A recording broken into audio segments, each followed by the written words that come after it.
Hello, my name is Mariana, and today this is a collective reading because today is the 11/11. So, because it's a collective reading, I'm doing this reading with my big combined deck of tarot cards and astrological oracle cards.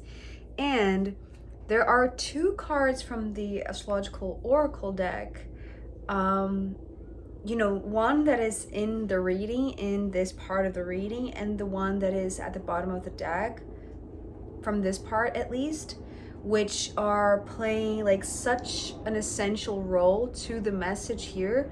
And I feel like there is like this process of revelation, like when you unwrap a gift, almost like like anticipating Christmas or something like that, right? Some sort of festivity that we are gaining a present, but in order to receive it, it's like we have to unwrap it. And this is what I'm seeing here. But it seems like the present, the gift, the revelation comes with such a blazing light.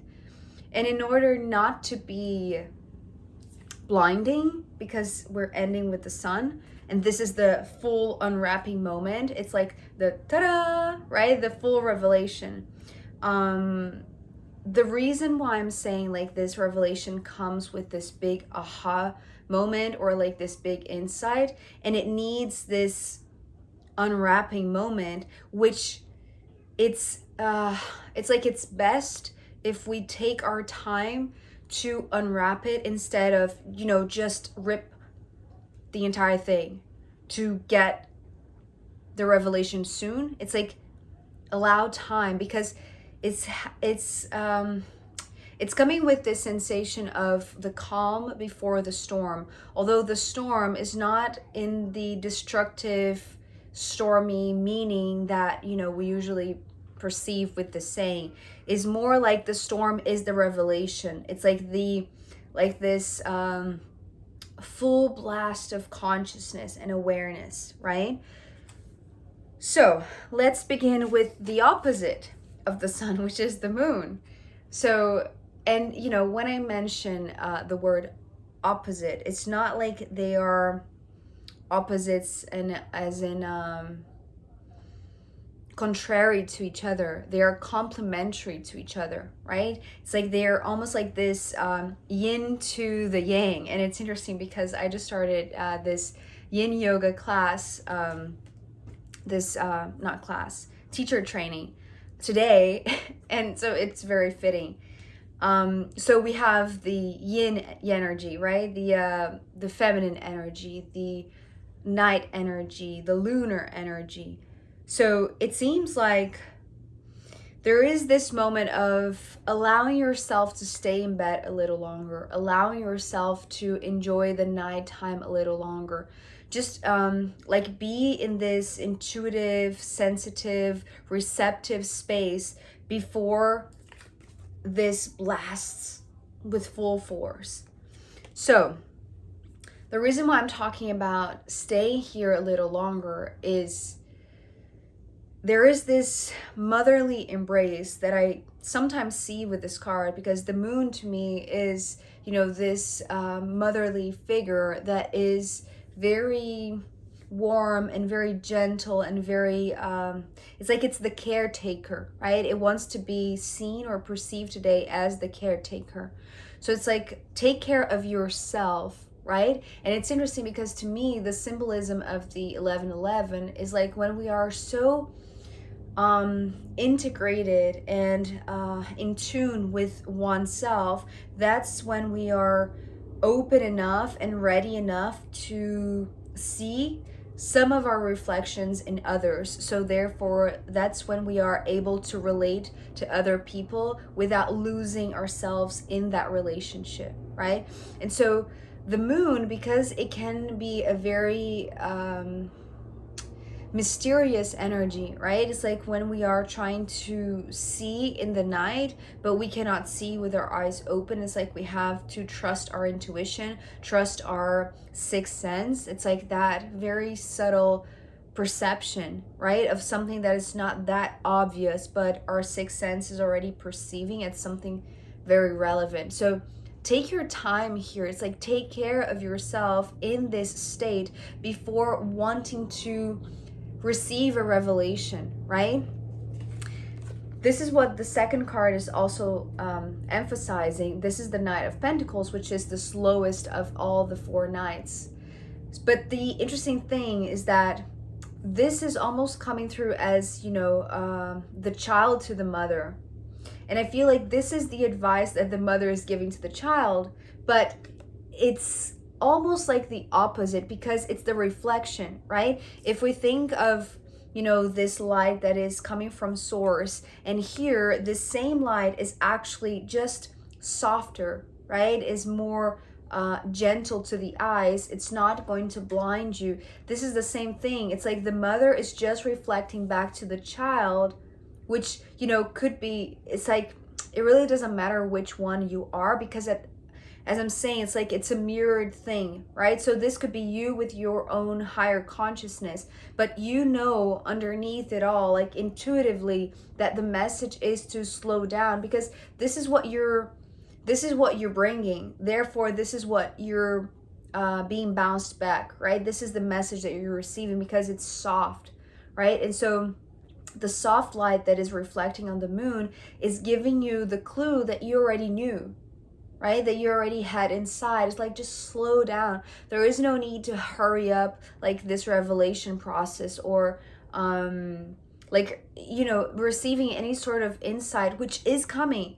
But again, like, take your sweet time to unwrap this gift. And it's like, don't think about the final goal. Don't think about the destination. Don't think about where you're going to go, right? Or what you're aiming for. It's like, think about the next step. And the next step seems to be like, just be where you are.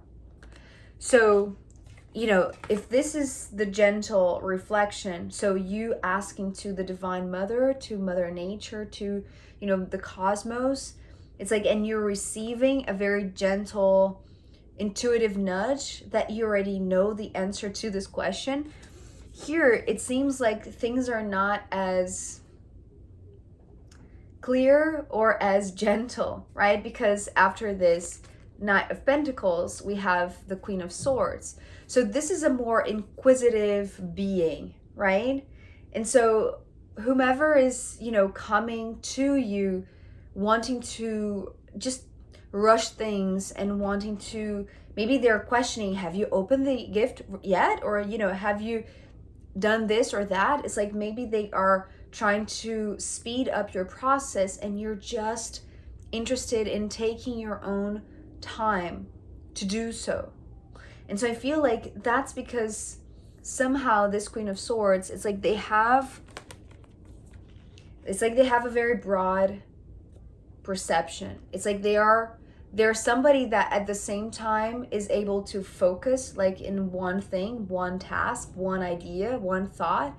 But here with this card that is so gorgeous, this is from the Astrological Oracle deck. And when I created the deck, obviously I was going to talk about astrology, right? The planets and all of that. But then I had this sensation that, the board of this game, right, which is the mandala, the astro birth chart, right, where everything is placed upon, right? It's like the scenario, right? It's like the landscape, right? The astrological landscape. It's to me, it represents like this compass, right? It's like the territory upon which all of the planets, all of the signs are interacting, are acting, are being themselves, right? So there is something beautiful about like placement and maybe feeling displaced, maybe being, confused about where is your place. But that's not exactly the perception of this Queen of Swords. The Queen of Swords, they have this very natural ability. It's like they have this skill, right? Maybe this mental skill that they can at the same time focus, but also think about the big picture. So it's like they can go like very narrow and very focused, paying attention to the details because of the sharpness of the Swords. But then with this astro chart, it's like this mandala, it's like they have the ability to take a step back and like just expand their vision and see what is going on. But so how does that play in your situation, which, you know, I'm seeing you, the one that I'm reading this for, as this Knight of Pentacles, which you already had this conversation with the moon, which is like representing this mother figure. But with the reflection back, you know, receiving the guidance that it's okay to take your time because this is what you are bringing within. It's like there is something outside of you that wants to, it's like, it's almost like they can't focus, right? It's like they have this ability to focus. It's like they can zoom in and zoom out, like, you know, the lens of a camera. They can do that in their lives or overall in general. But because you are in another rhythm, in another timeline, in another state of being, in a state of mind, right? Which is very earthy, very grounded, although you do have, you know, this extreme connection to the moon. Therefore, you can think also about the big picture, but you can also think about the mundane. But the thing about the moon is that it's only going to give you what you're carrying inside. So it's not going to give you the big picture about the universe as a whole, right? It's just going to reflect back what is in you. And this is what they don't get. It's like, this is what the Queen of Swords is trying to figure out, maybe because they're interested in learning from you, right? It's like maybe they think like they can gain something that you are exploring without having like an objective goal, right? It's like you're not interested. It's almost like you have less ambitions than they have. But that's okay. It's like you're not concerned about that. They are, right? It's like they are kind of like gradually looking for evolution, right? And maybe this is what they're pushing you. It's like they're pushing you to open this gift because they know maybe your intuitive connection to the moon, to your own psychic abilities. And despite their knowledge, the information, the amount of information that they have, the capacity that they have to zoom in a very specific, so it's almost like they can be very specific, but they can also be very general, right? So this is something that they have, but maybe in terms of spirituality, it's like maybe they're looking at you like a very, you know, typical person.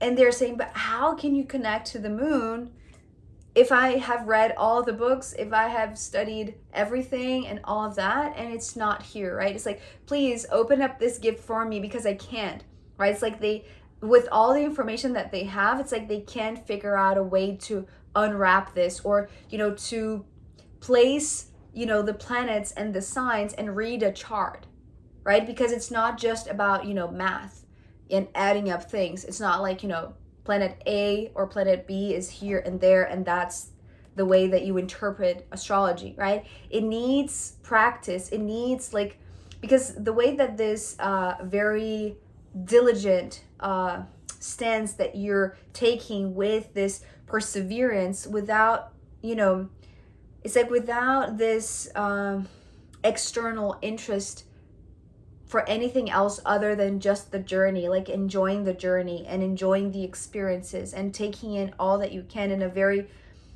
embodied way, right?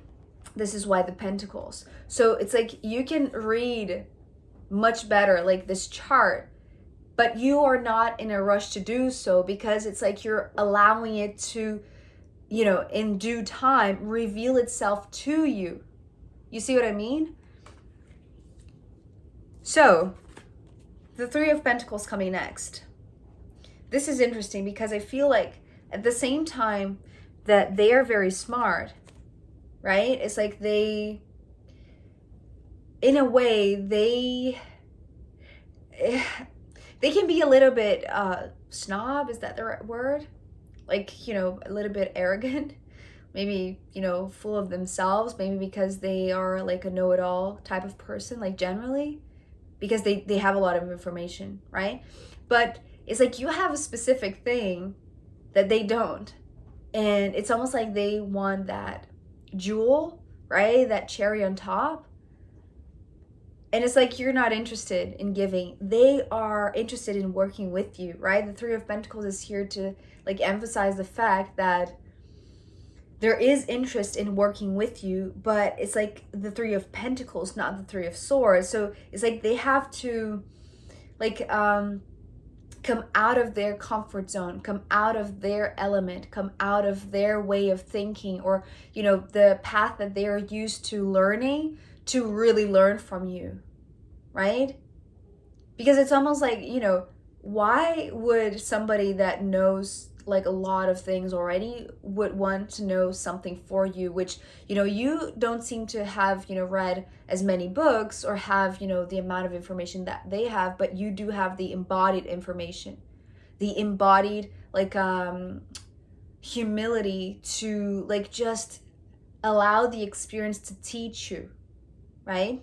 And that's the reason why you're receiving this gift, because the way that I'm seeing, you know, those what is the word, you know, those food things that you buy, like when you order some takeout or whatever, it's like it's all wrapped up, right? This is how I'm seeing. It's almost like inside here you're going to find the food, the nutrients, the things that are going to feed you with the revelations, right? But unless you're able to open up, it's like you're not going to eat anything, right? You're not going to receive or absorb anything. So this is what they're trying to crack a way to make you teach them something that you cannot teach with words or thoughts or a book or anything like that. It's almost like, you know, if one was going to see the knight, you know, hierarchically speaking, like as less in terms of wisdom as the queen, it's the other way around. It's like they are hungry for your kind of humble studentship stance, right? It's like, you know, it's like you're teaching them how to be a student because they haven't, maybe they are in a position where they think they know it all, but they are in a place like they still want more information, right? And so after the Three of Pentacles, we have the King of Swords. And so this, I feel like, is the proposal for you. So it's almost like they want, instead of, you know, them coming to your realm, which is the Three of Pentacles, it's like they want you to be as curious, as interested, as like well-read or whatever, right? It's like they want to bring you in this earthly realm to this very rational and logical realm, because that's how you would be able to exchange notes, because maybe they're not accepting the fact that you as a humble student could be their teacher, which is very interesting. So in order to unwrap this, it has to be a very embodied thing. And that's the reason why, if you don't take care of yourself and take the time to just be in it, to allow the softness of this moonlight to reach you, it's like you will never be able to take in all of this light, right? It's like you have to be, you know, humble enough to accept like this tiny amount of reflection of the sunlight, you know, on the surface of the moon, reflecting back to you something that is already inside of you, in order to fully unwrap it all. And I feel like there is this, I'm trying to see what else the King of Swords wants to be, because it's almost like this imposition, like this condition for the Queen of Swords to be with you, to learn from you, to exchange notes. Maybe they're not in a place where they can accept the fact that you're not going to be their teacher, right? It's like if they really want to work with you, it's like they have to understand your realm instead of wanting to change you or your way of thinking or your way of placing your knowledge, right, on this chessboard, which is it's not a chessboard, right? It's an astrology board, let's say. So if they're willing and wanting to learn astrology, for instance, just as an example, it's like they have to allow it to speak to them and not force something, right? Or force you to reveal your secrets. Maybe it's that, right? Maybe the revelation, it's not that you are expecting to have anything revealed to you, because as I said, it's almost like you're in no rush at all. Maybe you don't even like have, the desire to have any sort of revelation, but maybe because of the pressure of this one that sees you having this conversation with the moon, it's like they want to put you in this position of the King of Swords. Maybe, they are a spokesperson, maybe they are a teacher, maybe they are a mentor, maybe they, give courses and lectures and all of that. And they, they see in you all of that information that could be like spread the same way that they have done, but that's not unwrapping the information that they want from you, right? And they want to place you in a very artificial position, which could be very blinding, right?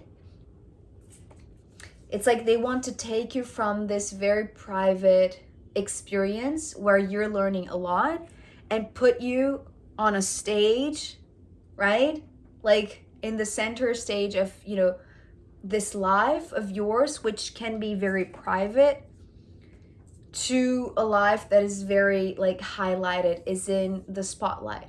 So it's almost like this, maybe, maybe the revelation that they're trying to force you, it's going to come to you as well, that maybe this is for you, that maybe you can be in this position. This could be a way to co-create with them, but not in their time, right? It's like you have to allow this to open, because if you see the thumbnail, these are lined up like this. So actually these are playing the same role. These are communicating the same message. This is the closed version of this mandala, this message. This is the open version, because you see here how we have the slices all going to the center, right? So there is like this concentric force, everything wrapped up here in the center. But then here, all of these triangles are all of these slices, but open up to the side. And so what is revealed, and this is interesting because I feel like, it's coming through as the darkness of the sun. I have no idea what that is, because I feel like you're not bothered by what you find or what you don't find, right? It's almost like you're not going to be surprised by the revelation or, disappointed. Maybe they have a huge expectation because it's like they see this gift and they want to know what it's in there. You're not as eager to find out what the revelation is. It's like, it's not your focus, it's their focus. But because you have been trained by the moon, in a sense, you have been taking your time and taking care of yourself and literally like feeding this relationship, right? Like literally nourishing yourself with this motherly embrace and this connection to the moon, so that it could reveal to you what you are and who you are and what is in you. It's like you open up, and if you don't find anything, you're okay with that, right? It's like it's just pure light. And it's almost like where there is everything, there's also anything. So where there is, all of the light, there is also like no light at all. So it's almost like, it's like the center of the sun is like, it's a black hole. I know I have no idea if that's even possible, but it's what I'm seeing here, right? Just because of the imagery. So it's almost like being disappointed, and I want to say this might be the case for this Queen of Swords, just by the fact that they were expecting you to be, this central figure, sharing all of your knowledge, when this is not really your focus. And if it is, if it's part of the revelation, which you're not, trying to rush into it, then that's fine. And if it's not, if it's empty, like if it's, this dark side of the sun, so it's not like, the healthy way to be highlighted or to be in the spotlight, right? It's like, this is not something that you're going to be disappointed or surprised by. It's like you are you are ready, whatever you find here, right? And so I mentioned the bottom of the deck because it's, you know, all of these points in a birth chart that are relevant, right? There are 4 points. So dividing this box, let's say, which is not a box, right? Because it's round, but it's like this stage, this compass, which here is sliced in 12 pieces and here it's just in 4. And so the quadrants here are talking about, like, you know, this compass that when you simplify things, it's like the wrapping is less complex, meaning something that they want to make very hard to receive or to perceive or to absorb, it's like for you it's very simple, right? And it's very simple because it's almost like for you, sun and the moon are the same, right? Wherever they are in your chart, it's like you understand both the moon and the sun equally because you have taken your time with this shadow aspect, perhaps this nighttime aspect. And when you go for the light, it's like if there is some sort of dark aspect here as well, right? And maybe we're talking about like the aspects between the planets in your birth chart. So if these two are in like a hard tension, it's like maybe you can, it's like you can deal with that in a much more easier way without having to be in the spotlight talking about it, which I'm not sure, but I feel like it could be the case, right? But it's not something that you're like actively searching for. It's like you're just there enjoying your path and gaining all of the wisdom through your experience. So there might be a chance, okay, just to end with that, there might be a chance that this co-creation takes shape, right? Because it is the 3 of Pentacles. But it's almost like you're not expecting success or fame or whatever it is. It's like whatever comes, whatever is unwrapped, whatever is revealed, is like you're going to be there for it, right? It's like you're going to be ready for it because it's like you know how to simplify things, to, you know, make them open in a way that are not going to be chaotic or catastrophic or blinding or depressing. You know what I mean? Okay, so I'm going to pull more cards as well as the astrological runes in the extended for this collective reading. So I truly hope that this was helpful to you and insightful. It's a little bit tricky, I know, but I feel like, you know, maybe if you are interested in studying your own birth chart, that could be, you know, that could be the first step. So let me know if you want to share it. I would love to know. So if you want to follow me to the extended, I'll be happy to see you there. If not, I'll see you next time. Okay, bye.